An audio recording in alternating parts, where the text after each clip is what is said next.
Hello there, and welcome to another edition of Paydirt Remote. My name is Mark Andrews, and today I'm joined by Fosterville South CEO Brian Slasarchuk. Brian Slasarchuk is based in Vancouver, and he was kind enough to spare us his time. And it looks as though the weather has turned in Canada with some bright sunshine. Thank you for joining us today, Brian. Can you tell us a little bit about the $15 million capital raising that you've just put away to start exploration in Victoria? Absolutely, Mark, and thanks for having me on. Weeks since Fosterville South has become a publicly listed company, we've been very active. We acquired 3 new projects to complement our existing land holdings near Kirkland Lakes Fosterville operation.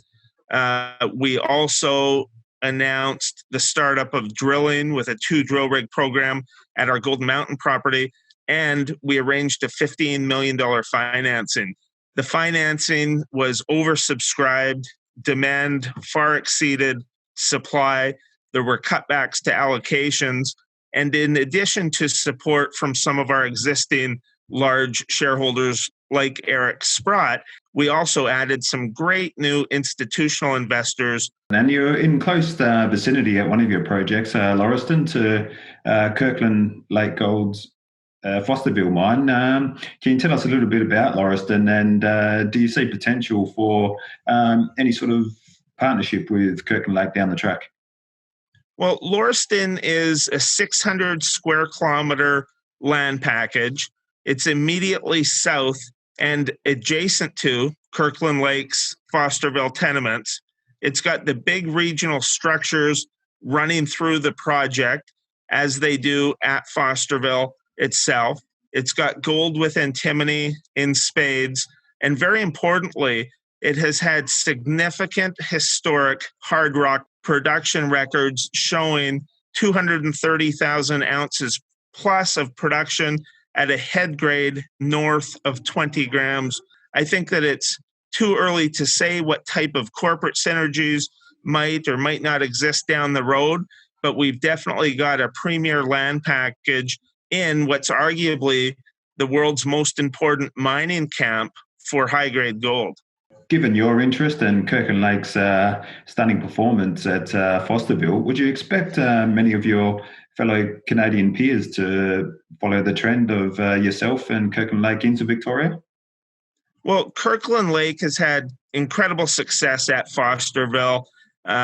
We've had a great launch here with a lot of interest from precious metals institutions, from some large shareholders that have obviously been ultra successful mining investors.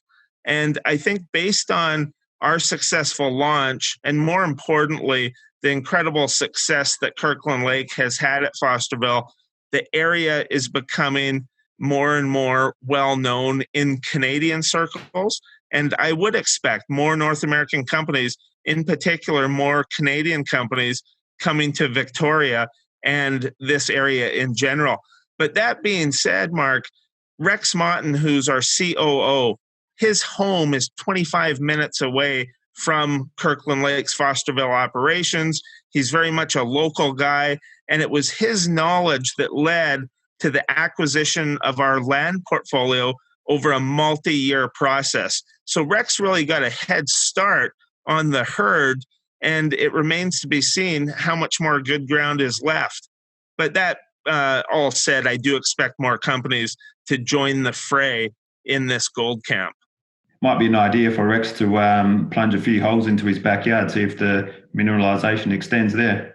That's right. Well, we'll be drilling not too far away from the backyard. And given you have an Australian asset and quite an Australian flavour that makes up your team, can we expect to see Fosterville South on the ASX anytime? We're going to look at it for sure, Mark. We trade in Canada on the TSX Venture. We also have listings in the United States and Germany, but Australia is a natural fit. We've got more than 1,500 square kilometers now tied up, 3 properties that have historical hard rock production of real note. it's all in Victoria. It's all in this area. So yes, the Australian listing would make sense, and we're evaluating that now. What's the feeling like in Canada at the moment from the investment community? Do you expect some loosening of the belt, given the return to some sort of normality? Absolutely. I think that over the past year, we went from a really lethargic type market to an average type market.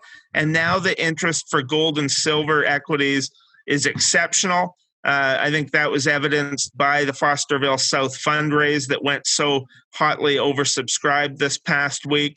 I guess that you're at the forefront at Fosterville South, and you've started drilling with 2 rigs at Golden Mountain. When can we expect to see some results, and what are you expecting from this first program? Golden Mountain, like you say, there are 2 drill rigs turning. We anticipate results to start to come over the next 45 to 60 days. At the same time, we've just completed a big geochem-focused program at Lauriston in anticipation of drilling. We hope to be drilling there in June or July, and we expect results imminently from the Lauriston geochem program, as well as drill results starting to flow from Golden Mountain. So we're going into a very newsy period as a company. Thank you very much for your time. No doubt Paydirt will be keeping an eye on your results, and thank you very much for joining us on Paydirt Remote today. We'll let you get back and watch the sunset. Great. Thanks for your time, Mark.